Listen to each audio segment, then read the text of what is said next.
What's going on, Raiders? Duelim here, and today we're going to be trying Ultra Nightmare in the Clan Boss. For the first time, I'm really trying to get to a place where I can 4-key it, and I think I might be there, and I think it's because I'm using this one simple trick. So if you're ready, let's get into it. But first, make sure you're clicking that download link or scanning the QR code to get Karato Fox Hunter. The second you start the game, an amazing legendary nuker. At level 10, you're going to be getting Tagore, an amazing epic support character. At level 20, you're going to be getting Fane, who's got some incredible turn meter steal, as well as some pretty crazy damage. And then at level 30, you're going to be getting Vergus, who's a defense-based champion, to help keep your other characters alive.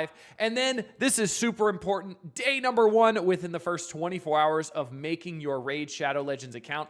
Type in promo code Monkey King to get Sun Wukong, one of the best free legendaries they have ever given. And if you're on iOS, make sure you're clicking a different link in the description to type in any promo codes. All right, so we're going to get into Clan Boss here, and the day just started. It's bright and early, 7 a.m., so we're going into Ultra Nightmare, and the team we're going to use is Deacon in the Aura position, Tholen, Alice with Brimstone, Tholen with Natures of Wrath. We got Geomancer, and we have Titus Blackplume. So this is going to be my first time trying this team, and I'm genuinely curious to see how this team can do. And I think I've been making a mistake in not attacking the boss when he has the Void affinity, so before he drops to that 50% life, because obviously it's RNG where he's gonna go after that, like which affinity he goes to after that. But I think the big part of this is that Titus Blackplume will give that extra turn meter and that increased speed, increased offense, and I think it's increased crit chance as well. If somebody ends their turn not at full life and with no buffs on them. So you see he just gave it to Deacon again, right? So that is really big, and I think that is an essential part of his kit that needs to be utilized more, and it can be utilized the most in when it's the Void affinity before it drops below 50% life, because those poisons that go out are going to do just a little bit of damage, which makes it so I'm not at full health, which is perfect, but I don't have to worry about like the poison on Geo right there. But I don't have to worry about like the decreased offense from the magic affinity, I think it is, or like the decreased accuracy. Sorry, the decreased accuracy from the magic affinity, the decreased attack from, I think it's the force affinity. I can never remember. And then I think the decreased speed is the spirit affinity. If I'm wrong, please let me know. I can never remember those for the life of me. But I think this is going to be the key for me. Now, I'm not benefiting from getting more powerful hits if I'm like doing Tholen's attacks or Geo's attacks into a magic affinity boss, right? Because I don't have the affinity bonus. But it works the other way as well, is the boss is not doing that extra damage to me as well because of him having the affinity bonus against me. So I think the give and take there is actually useful because it's allowing me to take more turns. Obviously, the big thing in Clan Boss here is going to be accuracy. You see Geomancer is still landing his A3 and it's still working. I have a lot of accuracy on him. I've also been working on his accuracy in the Great Hall as well from Arena. So that's been a big thing to make sure he's always landing everything. I have a lot of accuracy on Deacon as well. So it seems to be landing because those decreased defenses have been landing every single time, which is great.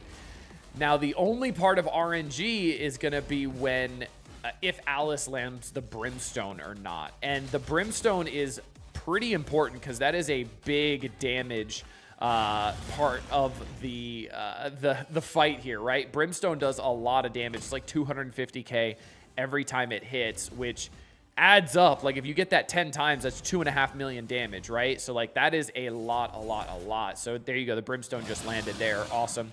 But you see a lot of my characters are at decent health, but they're not at full health, which means like right here, Deacon's not going to heal up. that passive from the Androx Conduit comes out.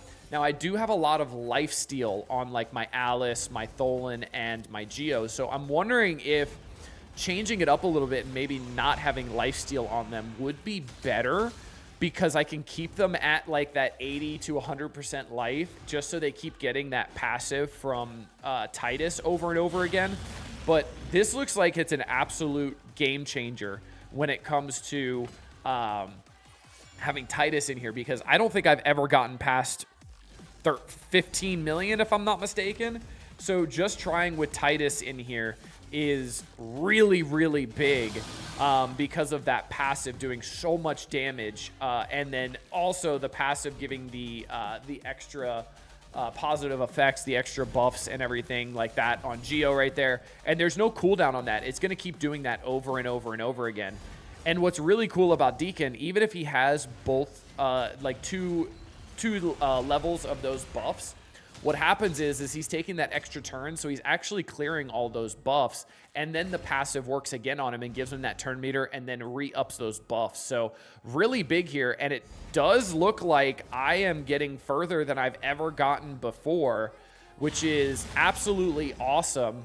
I think the next turn is where I'm going to start losing some people, unless Titus can potentially take a turn and get some lifesteal going, which he might right now. Titus, take a turn and get some lifesteal, buddy. If not, you're going to die here.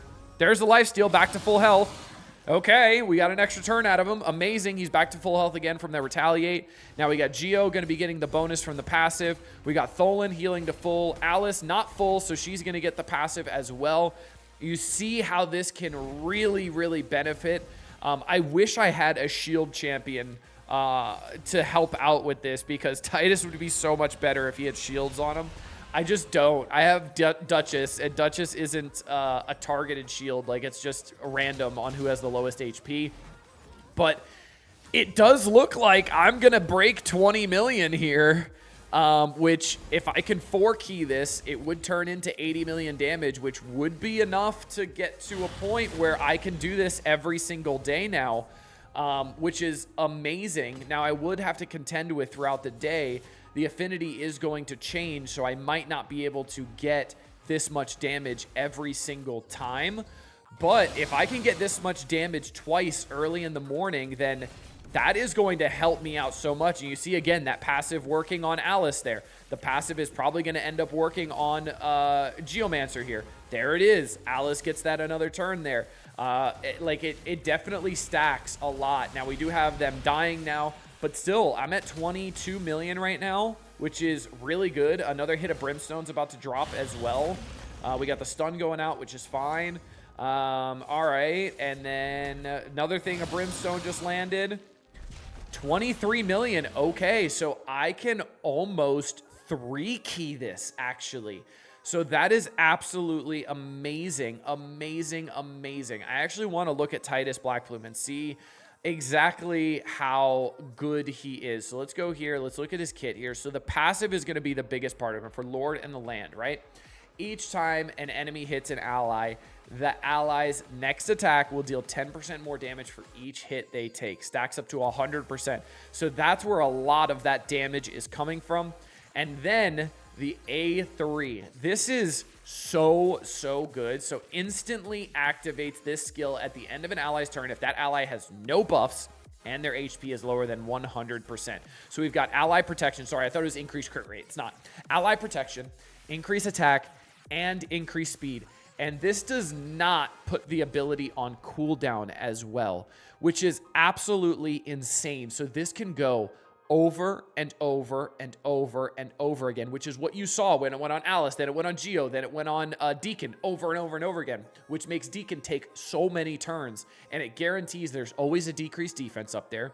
Deacon is continually giving the increased turn meter as well, which is absolutely insane because he's taking so many turns. So this part of the passive here is absolutely insane. Or this part of the A3 is a passive part of the A3. Absolutely insane.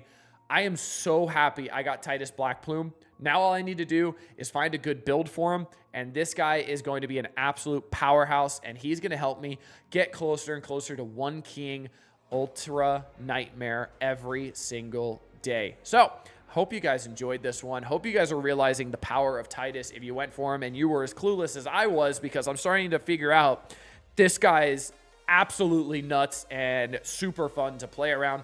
Make sure you guys are clicking that download link below to get started in Raid Shadow Legends the right way, or click that click that, or scan the QR code. There we go. Words are hard. Scan that QR code to make sure you're getting started off in the right way. 3 legendaries, 3 epics, the best way to ever start Raid Shadow Legends. Hope you guys enjoyed this one. Until next time, this has been Duel 'em. Later, Raiders.